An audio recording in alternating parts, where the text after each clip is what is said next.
ஐயா வணக்கம். வள்ளலார் வாழ்க்கை வரலாறு 18வது பகுதியை காண்கிறோம்.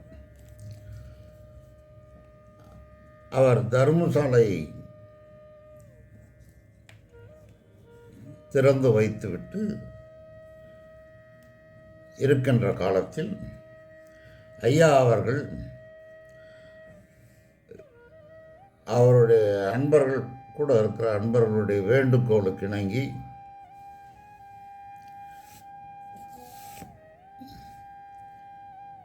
செம்பு, ஈயம், இரும்பு, பித்தளை இதெல்லாம் எடுத்து அதை பொண்ணாக்கிறது, வெள்ளியாக மாற்றுறது, இப்படி அதை மாற்றி காட்டினான். ஏன்னா அது ஏன் இருந்ததுன்னா அவருடைய இது பாருங்கள், இதுதான் நம்ம உள்ளார்ந்து கவனிக்க வேண்டிய ஒரு விஷயம்.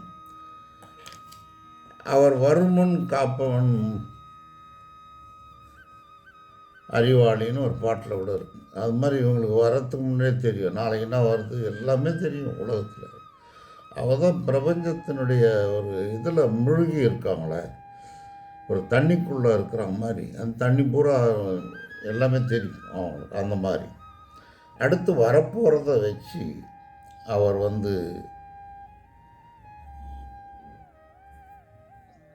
இதை செய்து காட்டுறார்.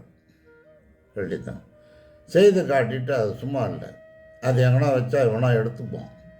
அது எடுக்கக்கூடாதுன்றதுக்காக அதை எடுத்து கிணத்துலேயும்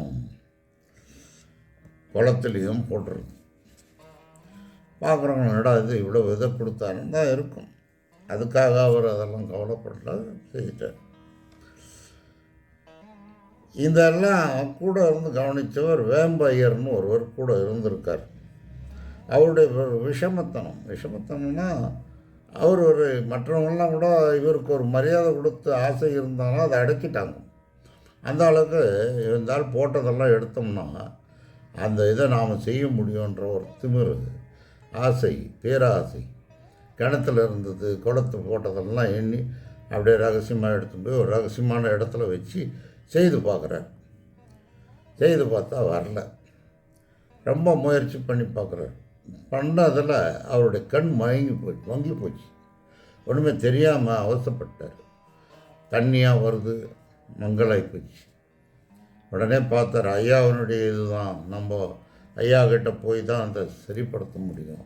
நம்ம செய்தது பெரிய தவறு, அவர் செய்து கொடுத்ததை நம்ம எடுத்து செய்ததுன்ட்டு உணர்ந்து உடனே ஐயா கிட்ட போய் காலில் விழுந்த, ஐயா நான் தெரியாமல் செய்துட்டேன், என்னை மன்னித்தருங்கள், நான் இந்த மாதிரி செய்தது பெரும் தவறு, இப்போ தான் உணர்றேன், என் கண் போயிடுது, என் கண் பார்வை கொடுங்கள் அப்படின்னு கேட்குறார்.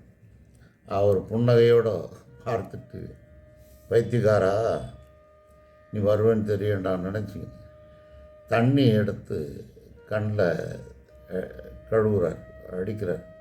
ஒரு 3 முறை பண்ணதும் கண் நல்லா ஆகிடுது. நான் லைட்டாக அவன் கும்பிட்டுட்டு அவன் போயிட்டான். அதுக்கப்புறம் தர்மசத்திரம் இன்னொன்று கட்டுறார். அது எப்படின்னா, ரெட்டி சாவடி ரெட்டி சாவடின்னு ஒரு இடம். அதில் அமினா உத்தியோகம் பார்க்கக்கூடியவர் மாயூரம் சிவராமையர் என்னும் மிகுந்த செல்வமுடைய ஒருவர். அப்போல்லாம் நிறைய போஸ்ட்டுங்களில் ஐயருங்க தான் இருப்பானுங்க. இப்போவும் அப்படி தான் இருக்காங்க.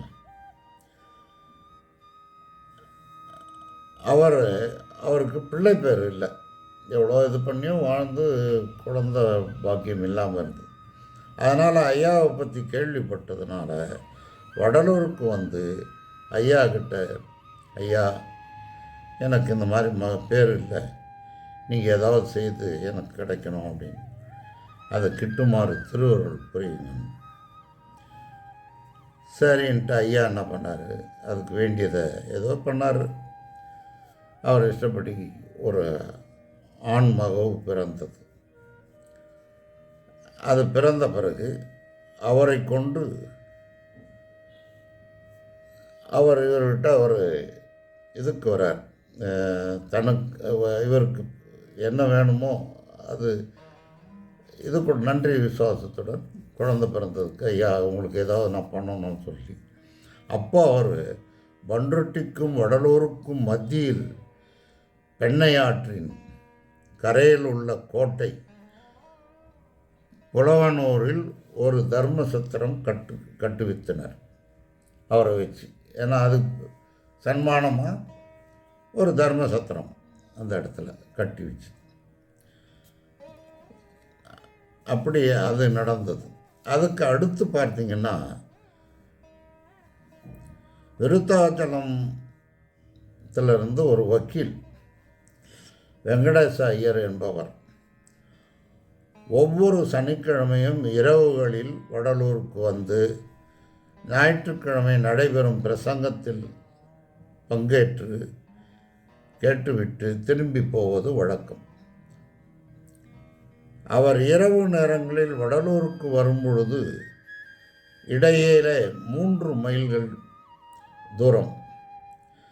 அப்போ நிறைய வீடுகள் கிராமங்கள்லாம் தூரமாக இருக்கும்.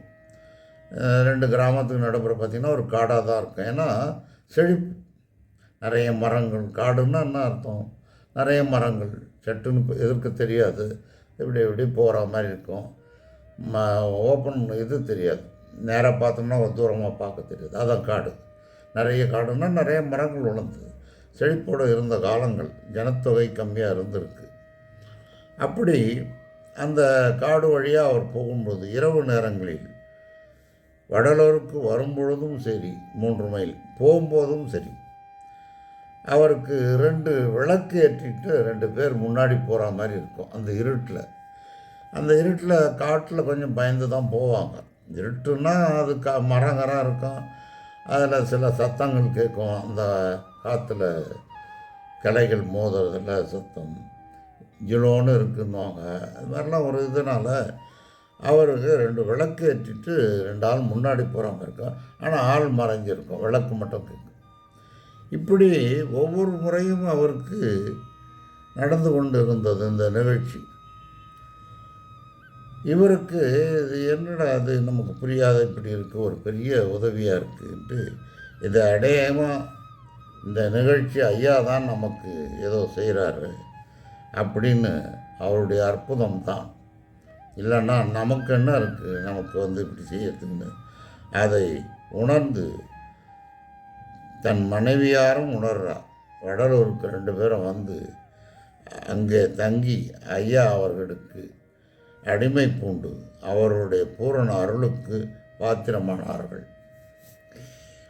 சாதாரணமாக நம்போல் எத்தனை சிறந்த கல்வி கேள்விகளுக்கு மிக்கவராய் இருந்தாலும் மற்றவர்கள் தங்களை ஏதாவது கேட்காமல் அதற்கு தக்க விடையளிப்பது அரிது.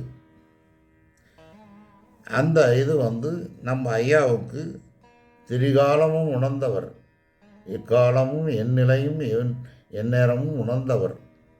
அவருக்கு தெரியாது எதுவுமே கிடையாது. அப்பேற்பட்டவரை கொலை பண்ணிட்டாங்கன்னு இப்படி அநீதியாக பேசுகிறவனுங்க என்ன அவன்லாம் மனசாட்சி இல்லாதவனுங்க. அப்படி பேசக்கூடாது. அவனுக்கு தெரியுமா? தெரியாத பேசக்கூடாது. தெரிஞ்சு அதுக்கு ஓரளவுக்கு முழுக்க என்னால் ப்ரூவ் பண்ண முடியலனாலும் ஒரு 4 பேர் சொல்லி ஒரு ஆதாரத்தோடு நீ தெரிஞ்சிட்டு அதை சொல்லலாம். ஆனால் சும்மா அவரை போய் கொளுத்திட்டாங்கன்றது, பாப்பானுக்கு சேர்ந்து கொளுத்திட்டான், அப்புறம் எவனோ கொலை பண்ணிட்டான், தற்கொலை செய்து கொண்டாராம். இப்போ புதுசாக அந்த 200 ஆண்டு விழாவில் ஒரு நியூஸ் என்னன்னா, அவர் தற்கொலை செய்து கொண்டார். இவங்கள மாதிரி பொம்பளை பொறுக்கி அவர் எவனா தோற்றின்னு தற்கொலை பண்ணிக்கிறதுக்கு அவர்கிட்ட நெருங்க முடியுமா? கொலை செய்ய வரவனும் கிட்ட வர முடியாது. எரிக்கணும்னு நினைக்கிறவனும் எரிக்க முடியாது. அவர் சாதாரணமாக அன்பாக பார்த்தாவே எரிஞ்சு விடுவானுங்க பாவிகள். அப்படி கேள்வி நீ வந்து கேட்குறதுக்கு முன்னே உன் கேள்விக்கு அவரே பதில் சொல்லிடுவார். நீ கேள்வி ஆரம்பிக்கிறதுக்கு முன்னாடியே இப்படி தான் இந்த மாதிரி ஒரு பிரசங்கம் மாதிரி சொல்லிடுவார். அப்படி எல்லோருக்கும் ஒரு பதிலை கொடுக்கும்போது ஐயா கூறிக்கொண்டே இருந்தார்கள். அற்புத பிரசங்கத்தை கேட்ட சாஸ்திரிகளுக்கு அளவு கடந்த வியப்புண்டாயிற்று. சாஸ்திரி அங்கே இருக்க சந்தோஷ சகரத்தில் மூழ்கினவர்களாக இருந்து நாம் கேட்க வேண்டும் என்று எண்ணி வந்தது கேள்விகளுக்கு எல்லாம் தகுந்த விடை அளித்தாரே, இவரல்லவோ ஞானி. அவர்கள் எதை கேட்க வந்தாங்கன்னா, சாம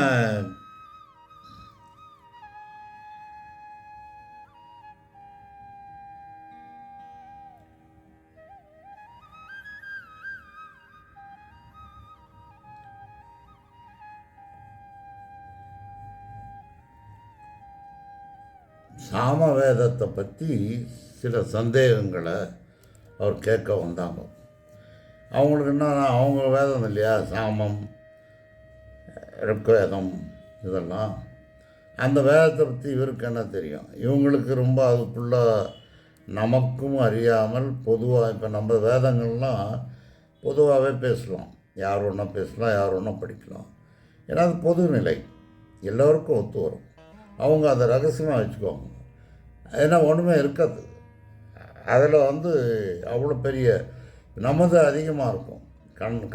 சேர்த்து பார்த்திங்கன்னா நமது உயர்வாக தெரியும். அதில் எங்கே ஒரு கால்பாகம் கூட அது இருக்காது. எடுத்து காப்பி அடிச்சது தானே. இதுக்கு அவங்களுக்கு இது தெரியாதில்ல, சாமவேதம், சான்ஸ்கிரிட்டு. ஐயாவை கேட்கணும், ஏதோ கிண்டல் கேட்டு பார்த்தா அவர் ஒன்றும் தெரியல, முழிச்சாருன்னா ஆஹா அவனை மட்டம் தட்டிடலாம் அப்படின்ற ஒரு நோக்கம் அது. அடி வாங்கின பிறகு ஐயான்னு விழுந்துடுறாங்க. அடி வாங்கினதுக்கு முன்னே திமிரு. அந்த கேள்வி கேட்கணும்னு வந்திருக்கானுங்க. வராங்க பிரசங்கம் பண்ணும்பொழுதே அந்த ரூமுக்கு வரும்பொழுதே அந்த சாமவேதத்தை பற்றி அவர் சொல்லிகிட்டு இருக்கார். அதில் இருக்க கருத்துக்களை எல்லாம் எடுத்து ஒவ்வொன்றா இவர் பிரசங்கத்திலே சொல்கிறார். இவங்களை பார்க்காமையே இவங்களா நம்ம இந்த கேள்வி கேட்க வந்தோம், கேள்விக்கு பதில் சொல்கிறாரு அப்படின்னு ஒன்றுமே புரியல அவங்களுக்கு. கடைசியில் நின்று பார்த்தா இவங்க என்னென்ன கேள்வி கேட்கணுன்னு வந்தாங்களோ அத்தனை கேள்விக்கும் 1 by 1 அவர் பதில் கொடுத்துட்டே போகிறார் பப்ளிக்கில். ஒன்றுமே புரியல. அப்போ தான் அவங்க பார்த்தோம், ஐயோ இவர் இவ்வளோ பெரிய ஆளாக இருக்காரு, இவர்களோ பெரிய ஞானின்னு அவரை பாராட்டி, நாம் செய்தது பெரிய தப்பு, நாம் ஏதோ சின்ன இதாக நினச்சிட்டோம் அப்படின்னு போற்றி அவரோட போய் அவர்கிட்ட ஒரு வாழ்த்தை வாங்கிக்கின்னு போகிறாங்க. அதுக்கப்புறம் திருவருட்பா வெளியிடுறார். திருவருட்பா வள்ளலாரின் ஐயா அவர்கள் திருவாய் மலர்ந்தருளிய திருப்பாக்கள் முழுவதையும் அச்சிட வேண்டும் என்று புதுவை வேலு முதலியார், சிவானந்தபுரம் செல்வராய முதலியார், இறுக்கம் ரத்தனம் முதலியார் முதலானோர் ஐயாவை அப்பணிக்கு உத்தரவு கொடுக்குமாறு வேண்ட, அடிகளும் அன்பர்களின் உள்ளத்தில் எழுந்த ஒரு ஆசையினை, அன்பினை கெடுதல் ஆகாது என்றும் கருத்துடையவராய் ஒருவாறு உடன்பட்டார்கள். சரி பார்ப்போம். உடனே அவர்கள் உபயகலாநிதி பெரும் புலவராய் தொழுவூர் வேலாயுதம் பிள்ளை முதலியார், அவர் தான் கூட சின்ன ஒரு 14-15 வயசுலேருந்து அவரை நியமித்து வச்சுருக்கார். அவர் கூடவே இருக்கார். இவர் காலம்பூராவும் இவரோடவே அவர் இருந்தவர். அதனால தான் அந்த அருட்பா 6 பாகமும் நமக்கு கிடச்சிது. அவர் ஒரு பிரிண்டிங் மிஷின்லாம் வச்சுருந்துருக்காரு. அவர் சொல்லி தான் அதை கரெக்ட் பண்ணார். இவர் பாட்டும் அங்கங்கே பாடிட்டு அங்கங்கே பிரசங்கம் பண்ணிட்டு போயிடுவார். அது பேசிட்டு வர வழியாக எழுதி வைக்கணுன்ற எண்ணம் இல்லாமல் அந்த மாதிரி நிறைய ஒரு 20 14 15 வயசுக்கு முன்னாடியெல்லாம் நிறைய விட்டாச்சு, அதெல்லாம் வரல. இவர் சிஷ்யனாக வந்த பிறகு தான், முதல் மாணாக்கனாக வந்த பிறகு தான் இவர் நீங்கள் ஐயா இந்த மாதிரி போயிடுது, நீங்கள் எது பாடினாலும் எது பிரசங்கம் பண்ணாலும் கொஞ்சம் எழுதி கொடுத்துருங்க, நான் அதை சேகரித்து ஒரு இதாக ஆக்கிடலாம். அப்போது அதே மாதிரி தான் ராத்திரியில் உட்காந்து எழுதி கொடுக்கறது. அப்படி நடந்தது. இவர்கள் கேட்டதுக்கு அவர் ஒத்துட்டார். உடனே அவர்கள் தொழுவூர் வேலாயுத முதலியாரை கொண்டு அதுவரை பாடியுள்ள பக்கங்கள் முழுவதையும் அன்னைக்கு வரைக்கும் 4 திருமுறைகளாக வகுத்து 4 திருமுறை, மொத்தம் 6, 4. முதல்ல ஏற்கனவே 2 பண்ணிட்டார், இது இன்னும் 2 சேர்த்து 4ஆக 1867ஆம் ஆண்டில் அச்சு இயற்றி வெளியிட்டனர். 4வது அருட்பா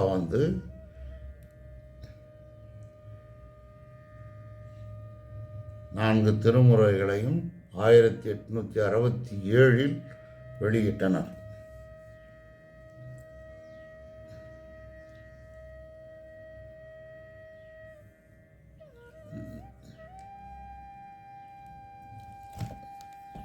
ஆகையால்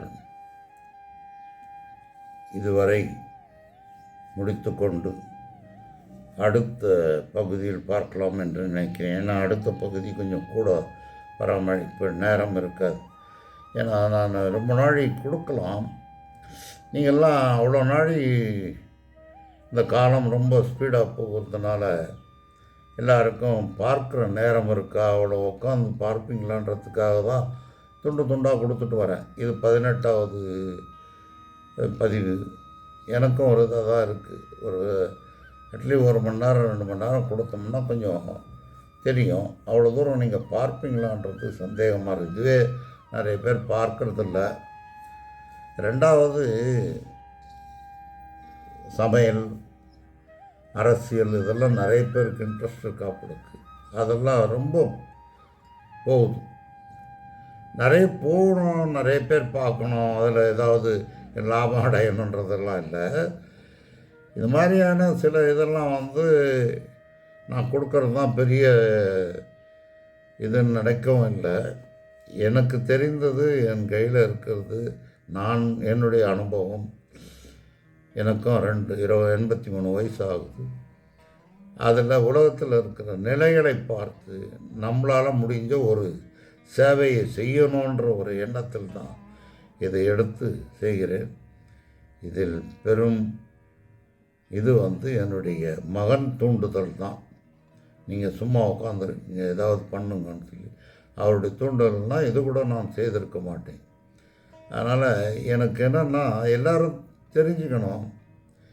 எல்லோரும் பழைய நிலை எங்கள் காலத்தில் ரொம்ப நல்லா இருந்தது. வீட்டுக்கு வீடு போனால் எல்லாருக்கும் தெரியும், எல்லாரும் அறிவோடு இருந்தாங்க. இப்போ எல்லாமே போயிடுச்சு. அதை நினைக்கும் பொழுதோ நமக்கு அடுத்து வர ஜென்ரேஷன், அதுக்கு அடுத்து வரவங்களாம் என்ன நிலைமையாகும், எப்படி நமக்கு கடவுள் அருளிய ஒரு பொக்கிஷத்தெல்லாம் நம்ம எழுந்துடுறதா?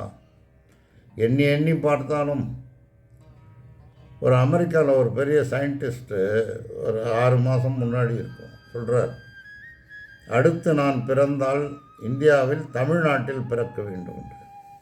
அது கேட்குறாங்க, எதுக்குங்க அங்கே போய் நீங்கள் பிறக்கணும், என்ன இது? அங்கே இருந்தால் எல்லாமே உலகத்தில் வந்தது. இன்றைக்கி உலகத்தில் நடக்கக்கூடிய அத்தனையும் அங்கேருந்து எடுக்கப்பட்ட இதுதான் கரு, அதுதான் அங்கே இருக்குது.